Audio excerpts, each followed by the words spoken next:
Si President Donald Flores, sir.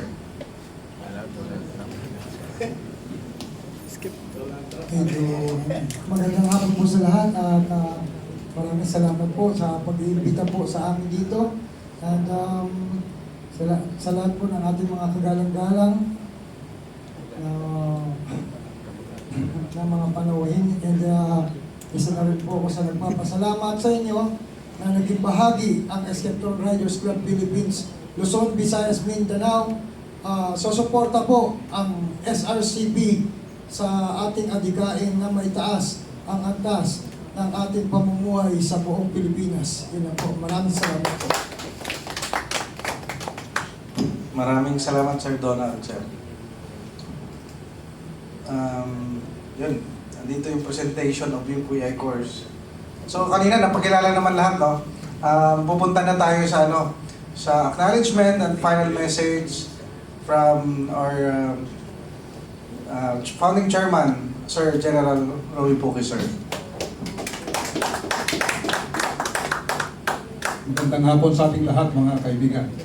Pwede upo na lang ako dahil senior citizen na tayo. Saka para hindi na mabago yung set up ng mga tayo. Una sa lahat, nais kong batiin ang ating mga partners, partners, friends and allies ng United People's Initiative, si Dr. Marvin Giron ng United Citizens Crime Watch Incorporated, si Mr. Clifford J. Ohas ng ACRO, isang national organization also, si Mr. Donald Flores ng Escaptor Riders Club Incorporated, also a nationwide organization. Si Mantra, si Sam Ramos, pero unfortunately medyo traffic yata siya, wala si Sam.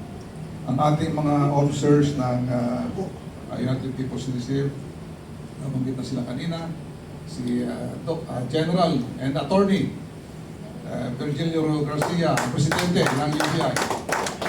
Captain, Navy Captain Ray Valeros, ang Secretary General, at saka ang ating guwapong Pilyo, sabi niya. Pilyo pero napaka-epektibo. Attorney Harold Respicio, ang Chairman ng UPI Samsung. Of course, si Colonel Galang, si Mark, ang ating mga ang Chairman ng UPI sa Mindanao, si Dato Benji Andong, si Dato Alan Ismail, ang Muslim Affairs, ang mga iba pang kasama natin, at huwag na nating si Colonel Jun Garcia, saka si Bert Gonzaga, ang ating mga magigiting na leaders sa Mindanao. Sa inyong lahat, mga kaibigan, mga kapatid, mga kasama, magandang hapon sa ating lahat. Ako'y nagpapasalamat sa ating mga kapartners dahil sa gagawin natin ngayong Memorandum of Agreement signing. Napaka-importante ito dahil sa UPI, para lang sa kalaman ng lahat, ay isang movement, isang organisasyon ng mga Pilipino na tulad namin lahat, diba? Na nagmamahal sa ating bayan. Marami sa amin, mga retired police and military. Of course, marami rin mga ordinary civilians.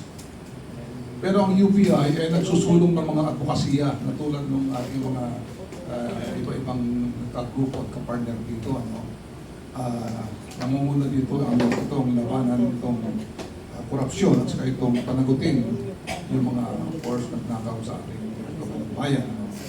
Ang UPI ay ang vision ng UPI ay isang organisasyon na epektibo na boses ng taong bayan.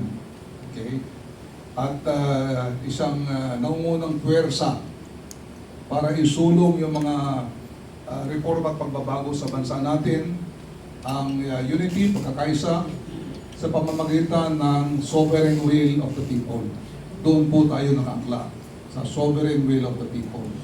So, gagawin natin ay dahil sa power, sa puwersa mismo ng mga mamamayan. Okay? Ngayon, itong UPI mayroong 4 na prinsipyo at ito ay palagi natin inuulit-ulit para lamang klaro sa taong bayan at klaro rin sa mga partners in allies natin. Ano? Tayo ay nagsusulong ng mga advokasya o reforma sa pamamagitan ng non-violence. Hindi tayo pumapayag na gamitan ng karahasan ng mga advokasya natin. Okay? So non-violence, again also non-partisan. Non-partisan tayo, wala tayong kinikilang partido, political o mga tao, kung sino-sino man dyan. Basta tayo ay isang organisasyon na nagsusunod ng advokasya na walang pinapanigan. Of course, nandyan din yung prinsipyo natin ng rule of law o yung pagsunod sa batas. Okay? At ang pang-apat ay ito yung constitutional fidelity to Constitution o yung ang tawag dito sinusunod kung ano man yung sinasabi ng Konstitusyon. Okay? Hindi tayo extra-constitutional o hindi tayo sumusuway sa sinasabi ng ating Konstitusyon.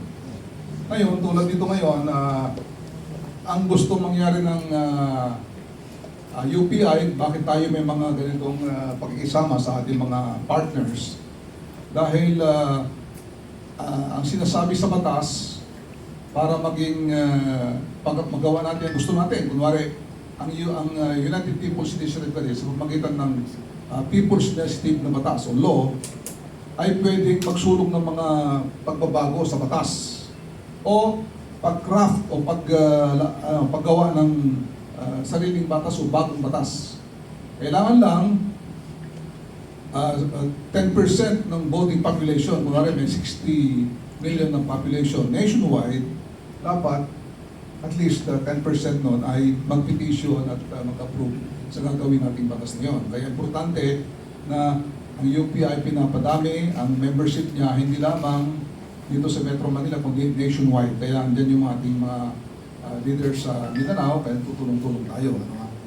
So, yung ating member din dito, itong PDP Laban, di ba? Alay din natin to, kasama natin itong PDP doon sa mga rally ginawa natin noong mga nakaraan. Nag-umpisa pa last year, noong September 21.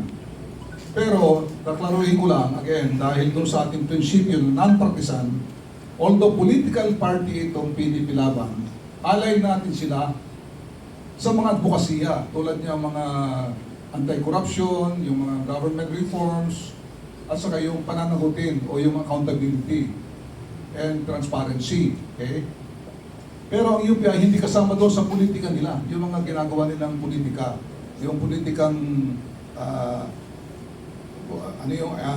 ideology nila sa politika, yung pakikisama sa eleksyon, hindi ho nakikisama ang UPI ng pamamaraan dahil partisan na po yun. Partisan po yun. Just to make it clear.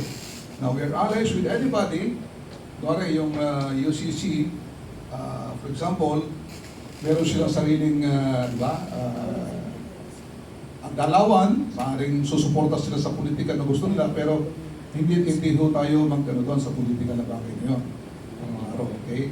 Ngayon,